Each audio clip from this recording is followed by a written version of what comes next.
नमस्ते dear friends. क्या आप जानते हैं जब हम बीमार हो जाते हैं तो हमें हील कौन करता है? दवाइयां करती हैं, कोई वैद्य करता है, कौन करता है? हमें हील करते हैं हम खुद, हमारा सबकॉन्शियस माइंड। यदि हमें जो चीज हम ले रहे हैं वो चाहे दवाई हो या कोई भी हो, जिस डॉक्टर के पास हम गए हैं, उसके ऊपर यदि विश्वास नहीं होगा तो हम कभी भी हील नहीं हो पाएंगे। राइट? तो ये जो चीजें होती हैं वो यही होती हैं कि हम खुद को हील अपने आप करते हैं। तो चैप्टर जो आज हमारा है फोर्थ एंड फिफ्थ, इसके अंदर यही हम कुछ देखेंगे कि हमें क्या करना है। हमको खुद को बार बार याद दिलाना है कि उपचारक शक्ति, हीलिंग पावर जो है वो हमारे सबकॉन्शियस माइंड के अंदर है। जान लें कि आस्था जमीन में बोए बीज की तरह है। यह अपनी तरह के फल देती है। अपने मन में विचार का बीज बोलें, इससे उम्मीद का पानी और खाद दें, यह वास्तविकता में बदल जाएगा। जैसा आप सोचेंगे, जैसा बीज डालेंगे, वैसा पेड़ बन करके आपके सामने आ जाएगा। किसी पुस्तक, नए आविष्कार या नाटक का विचार आपके मस्तिष्क में हकीकत है। अगर आपके माइंड में कोई भी थॉट आ रहा है ना, दैट मीन्स कि वो है। सिर्फ आपको करना क्या है, उसके ऊपर काम करना है। जब आप काम करना शुरू कर देंगे तो आप जान जाएंगे कि ये कैसे आएगा आपके सामने। तो जरूरत किस चीज की? अपने थॉट पर काम करने की। राइट? इसलिए आप इस बात पर यकीन कर सकते हैं कि यह इस समय आपके पास है। अपने विचार, योजना या आविष्कार की वास्तविकता पर यकीन करें। जब आप ऐसा करेंगे तो यह प्रकट हो जाएगा। किसी और के लिए भी अगर हम प्रार्थना करते हैं, कई बार होता है ना कि हम अपने लिए ही कर रहे हैं, लेकिन अगर यदि आप किसी और के लिए भी करना चाहते हैं तो यह जान लें कि पूर्णता, सुंदरता और आदर्श का आपका आंतरिक ज्ञान किसी दूसरे के सबकॉन्शियस माइंड के जो नेगेटिव विचार है उनको भी बदल सकता है और अद्भुत परिणाम दे सकता है।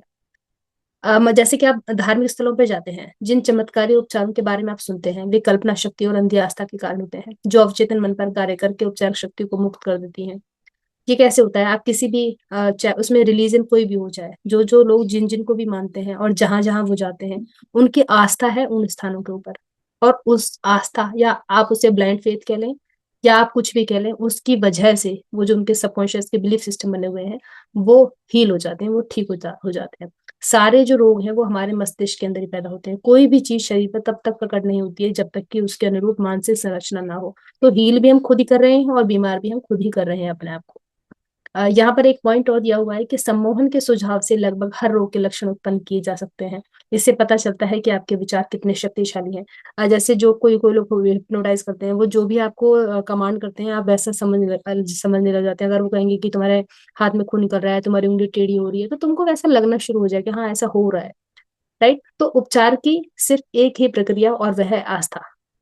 सिर्फ एक ही उपचारक शक्ति है और वह है आपका अवचेतन मन। आस्था क्या है? आपके सबकॉन्शियस माइंड से निकला हुआ बिलीफ। चाहे आपकी आस्था की वस्तु सच्ची हो या झूठी, आपको परिणाम मिलेंगे ही मिलेंगे। आपने जो बिलीफ सिस्टम बना लिया वो चाहे सच का बनाया है चाहे झूठ का बनाया है, आपको परिणाम मिलेगा ही मिलेगा। आपका सबकॉन्शियस माइंड आपके मस्तिष्क के विचार पर प्रतिक्रिया करता है। आप जो भी थॉट डालते हैं उसके ऊपर वो रिस्पॉन्ड करता है।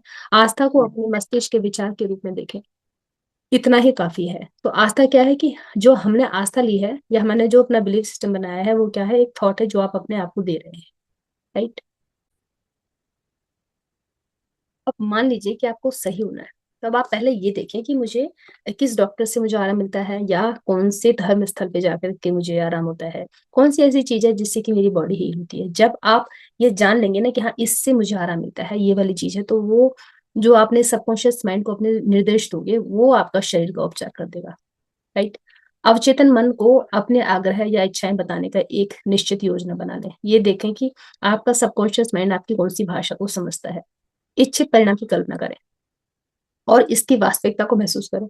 जाने कि ये रियलिटी हो जाएगी, मैं इसे करूंगा तो मैं ठीक हो जाऊंगा। इससे क्या होगा? आपको निश्चित परिणाम अवश्य मिलेंगे। फैसला करें कि आपका जो विश्वास है वो क्या है, आपका बिलीफ सिस्टम किसके अंदर है। आपको निश्चित रूप से परिणाम मिलेंगे। लेकिन यहाँ आपको देखना होगा ये कि आपको किस चीज से आराम मिलता है। पहले जमाने में क्या होता था कि जो हमारे, मैं अपना ही एक एग्जांपल लेती हूँ, जैसे हमारे जो दादाजी थे वो कहते थे कि जब उन्हें बुखार आ जाता है तो वो गिलास भर के मट्ठा पी लेते हैं तो उनका बुखार उतर जाता है।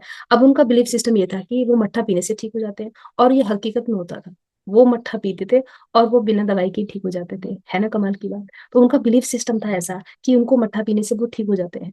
तो हमारा जो सबकॉन्शियस माइंड है वो इतना ज्यादा स्ट्रोंग है कि उसको मालूम है किससे ठीक होना है। जो भी थॉट हम उसको देते हैं उस थॉट से वो ठीक हो जाता है। तो अब आपको ये देखना है कि आप किस तरह से चलते हैं। कई बार होता है कि हमें सबकी बातें समझ नहीं आती हैं, किसी हमारे कोई पर्टिकुलर पेरेंट्स हो या तो या हमारे भाई बहन कोई भी होते हैं तो हमें उनकी बातें समझ में आती हैं, हम उनसे हील हो जाते हैं। तो ये हमारा सबकॉन्शियस माइंड है कि हमने उसको समझा क्या रखा है, क्योंकि हम खुद अपने ही क्रिएटर है।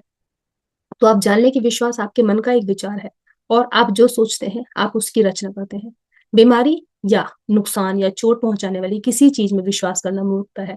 अब आप जब आप जान गए कि मैं ही क्रिएटर हूं, तो कोई भी गलत या नेगेटिव चीजें या सुसाइड वगैरह सोचना, इन सब चीजों को हमें नहीं सोचना चाहिए। क्यों? क्योंकि जो आप सोचोगे वैसे ही आपकी वही थॉट आपके दिमाग में बढ़ते चले जाएंगे, जैसा बीज आप बोओगे उसकी फसल बढ़ती चली जाती है। तो इन सब चीजों से बेहतर हमें क्या सोचना है? हमें संपूर्ण स्वास्थ्य के बारे में, समृद्धि के बारे में, शांति के बारे में, दौलत, दैवी मार्गदर्शन की मुझे भगवान का गाइडेंस मिलता रहता है, डिवाइन पावर मेरे साथ है, इस तरह का विश्वास आपको करना चाहिए। आप जिन महान और उदात्त विचारों के बारे में आदतन सोचते हैं वे महान कर्म बन जाते हैं। हमें क्या करना है? कॉन्शियसली अच्छी बातें सोचनी है। जैसे ही कॉन्शियसली आप हैबिट डालेंगे अच्छा सोचने का, तो क्या होगा? आपके जीवन में वैसा वैसा काम होने लग जाएगा। अपने जीवन में प्रार्थना उपचार की शक्ति को लागू करें। प्रार्थना उपचार की शक्ति क्या है? कि आप डेली प्रेयर करें कि मेरा शरीर स्वस्थ है, मैं हील हो रहा हूँ, मेरे घर वाले भी हील हो रहे हैं। तो इस तरह की बातों से क्या होगा? वो आपकी लाइफ में आप एक डेली बेसिस पे खुद को हील करने लग जाएंगे। निश्चित योजना, विचार या मानसिक तस्वीर चुनिए। उस विचार के साथ मानसिक और भावनात्मक तालमेल बनाएं। जो भी आपने थॉट बनाया है उसके साथ में क्या करना है? इमोशंस को जोड़ लेना है कि जब आप पूजा कर रहे हैं तो इस तरह से आप ठीक हो रहे हैं। जब आप अपने मानसिक नजरिए के प्रति आस्थावान रहेंगे तो आपकी प्रार्थना का जवाब मिल जाएगा। अब ये जो प्रार्थना है साइंटिफिक वे में करनी है, पूरा इमोशंस के साथ में, बस हमने बोल दिया, उसके पीछे नहीं पड़ना है। आप हमेशा याद रखें, अगर आप सचमुच उपचार की शक्ति पाना चाहते हैं, हीलिंग पावर चाहते हैं कि आपके अंदर हीलिंग पावर आ जाए, आप खुद को भी और बाहर वालों को भी हील कर पाए, तो उसके लिए आपको आस्था, अपना बिलीफ सिस्टम को स्ट्रॉन्ग करना पड़ेगा। तो आप इसे आस्था के जरिए पा सकते हैं, जिसका मतलब है आप अपने कॉन्शियस और सबकॉन्शियस माइंड की कार्यविधि का ज्ञान, यानी कि आपको मालूम है कि वो कैसे काम करता है। आस्था समझ से आती है। अब आपकी विजडम होनी चाहिए, आपको इतनी समझदारी होनी चाहिए कि ये काम करती है चीज। जब आपको उस पर विश्वास हो जाएगा तो वो वर्क करने लगेगी आपके लिए। अंधी आस्था का मतलब है उपचारक शक्तियों की वैज्ञानिक समझ के बिना भी सफल उपचार हो सकता है। बहुत सारे ऐसे लोग होते हैं जिनकी आस्था बियॉन्ड लॉजिक होती है, वो तब भी ठीक हो जाते हैं, और ऐसा बहुत बार होता है। इसे कहते हैं ब्लाइंड फेथ। बहुत सारे ऐसे लोग होते हैं जिन्हें साइंस के बारे में कुछ नहीं पता, उन्हें लॉजिक नहीं पता, लेकिन उनके फिर भी काम बनते हैं, और वो दिनों दिन रातों रात सफलता की सीढ़ी हासिल कर लेते हैं। उन्हें साइंस के बारे में नहीं पता, लेकिन उन्हें अपने ऊपर विश्वास है, उन्हें उन कार्यों पर विश्वास है जो वो कर रहे हैं। राइट? तो वो उनका वो बिलीफ सिस्टम है। तो वो है हमारी अंधी आस्था। उन उपचारक शक्तियों से भी वो हील हो रहे हैं। अपने बीमार प्रियजनों के लिए वो प्रार्थना करना सीखते हैं, और ऐसा होता है वो ठीक कर लेते हैं सब लोगों को। अपने मन को शांत कर ले, मन को शांत करके सेहत, स्फूर्ति और पूर्णता के आपके विचार शाश्वत कल्पनावादी मस्तिष्क के माध्यम से आपके प्रियजन के मस्तिष्क में महसूस किए जाएंगे और प्रकट हो जाएंगे। जब आप इन बातों पर विश्वास करोगे तो आप जिसके लिए भी प्रार्थना करोगे, आप एक हीलिंग सेंटर बन जाओगे, आप सबको हील कर पाओगे। खुद को तो आप करोगे ही करोगे, अपने बच्चों को, अपनी फैमिली को, या जिसको भी। आप कहते हैं ना, दुआओं में बड़ा असर होता है। वो वही लोग होते हैं जो दिल के सच्चे होते हैं और अपने मन से, प्यार से, अपने बिलीफ सिस्टम के साथ में दूसरों की तरफ इस प्यार की एनर्जी को भेजते हैं। वो खुद को तो हील करते ही करते हैं, वो सभी लोगों को हील करते हैं। तो इसी विश्वास के साथ, इसी आस्था के साथ अपने सबकॉन्शियस माइंड को आप ट्रेन करें कि वो अच्छी ही बातें सोचे। जितना अच्छा सोचेंगे उतना प्रॉस्पेरिटी आपके लिए, आपके घर के अंदर, आपके संबंधों के अंदर, और आपके सभी क्षेत्रों के अंदर, और फिर पूरे देश के अंदर और संसार के अंदर आप फैला पाएंगे। तो ये थे हमारे फोर्थ और फिफ्थ चैप्टर की जो थी समरी थी। जो लोग पूरा पूरा चैप्टर नहीं पढ़ पा रहे हैं, तो ये कुछ की नोट्स, कुछ की सेंटेंसेस थे, आप इन्हें पढ़ करके या सुन करके इन चैप्टर को समझ सकते हैं। Thank you. Thank you so much. Next हम सिक्स चैप्टर की जो समरी है वो बाद में लेकर के आएंगे। Thank you.